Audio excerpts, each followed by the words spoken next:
Today, we're going to talk about how to generate ideas for content. And that content could be for video, it could be for a blog, it could be for a podcast, it could be a lead magnet download. But let's face it, there are times in our lives when we cannot think for the life of us what sort of content we want to create. We know we need to create content. We know we need to create something of value. And we kind of feel like we're scraping the barrel to generate something. And let's be honest, blogging or making a video for the sake of it is not necessarily the best idea.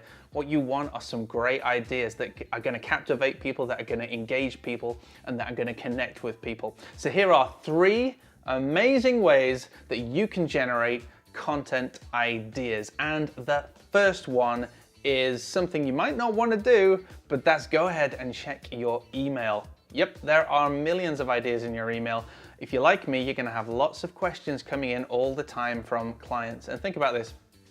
It might be questions about a product, so it might be support questions about a product you sell. It might be questions about a project that you're working with a client on if you're providing a service or consultancy or anything along those lines.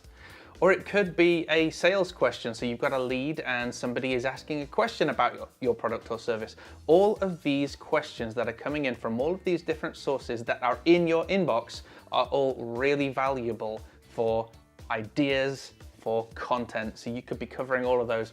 And remember, this is evergreen content. So when we create a video and then a client asks the question, again, a different client, we can share that video with them. So instead of repeating ourselves in emails and writing new emails for the same thing, we can actually direct the client to a podcast that we made, a blog post that we wrote, or a video that we created on that particular question. So go ahead, check out your inbox and make a spreadsheet of, maybe check the last week or last few weeks worth of emails and make a spreadsheet of some of those questions that have come in that you believe you can create some valuable content over. The next idea is to make really good notes in meetings, because during a meeting, your client is probably going to be dropping tons of questions on you, and many of those questions are brilliant for content that you could be creating. So make good notes, write down the questions that they ask you. What I tend to do in a meeting, with my client's permission, is I usually also record the meeting so that I can listen back to the whole thing. So I'm pointing down here like you can see my mobile phone, but I'll put my mobile phone on the table, turn it upside down so we can't see the screen. I'll hit record, they'll know. And then that allows me to listen back to the whole meeting as well to see, did I answer that question amazingly well? And if I did, I kind of want to transcribe that a little bit because I'm going to use that for a blog post. That's a top tip there. But also I can listen back to anything that I might have missed. So make good notes during the meeting of any questions that they ask. And also, if you can, record it so that you can go back and see if there's anything else in there that you can use for content ideas. All right, and then the last and not final, because there are many ways that you can generate ideas, but these are 3 that we use often. The last is checking social media. I'm sure you don't need an excuse to check Facebook. I certainly don't, I live on it, but check your social media. What questions are your clients asking online? What subjects are important to them? If you're part of a group, for example, the WP Innovator group, take a look in there. What questions are people asking?